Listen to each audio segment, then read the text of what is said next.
இன்னைக்கு வந்து ரொம்ப ரொம்ப பவர்ஃபுல்லான ரெமெடி சொல்கிறேன். கண்டிப்பாக ஒவ்வொருத்தர் வீட்லேயும் பண்ணுங்கள்.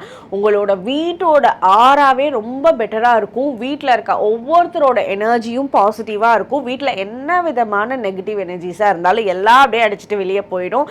அதே மாதிரி வீட்டில் லோவாக இருக்கீங்க, டிப்ரெஷனாக இருக்கீங்கன்னா இதில் எல்லாம் சேஞ்சஸ் பார்ப்பீங்க எனி 7 டேஸில். இது வந்து என்ன ரெமெடினா சார்கோல் கிரிட் அப்படின்னு சொல்லுவோம். அதாவது அடுப்பு கறி இருக்குல்ல, அந்த அடுப்பு கறி நார்மலாக சாம்பிராணி போடுறதுக்கெல்லாம் யூஸ் பண்ணுவோம்ல, அந்த அடுப்பு கறியை 4 சின்ன பீஸாக எடுத்துக்கோங்க. உங்களோட வீட்டில் 4 கார்னரில் வச்சுருங்க. 7 நாளைக்கு அந்த 4 கார்னரில் அப்படியே இருக்கட்டும், எதுவுமே பண்ண வேண்டாம். அந்த 7 டேஸ் அங்கே இருக்க எல்லா நெகட்டிவிட்டியும் அது அப்சர்வ் பண்ணும்.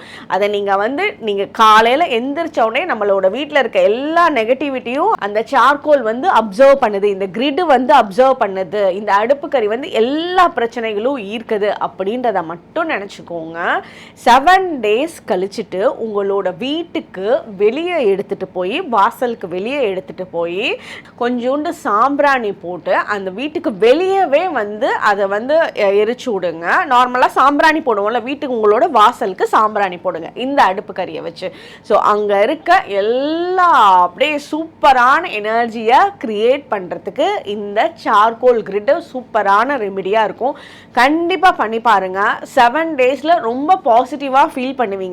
இந்த ரெமெடி வேலை செய்யுதா செய்யலையா அப்படின்றது வந்து உங்களோட மைண்டும் உங்களோட வீட்டில் இருக்கிறவங்க வந்து எக்ஸ்பீரியன்ஸ் வந்து உங்களுக்கு கண்டிப்பாக சொல்லும். இது சூப்பரான ரெமெடி, மிஸ் பண்ணிடாதீங்க. தேங்க்யூ.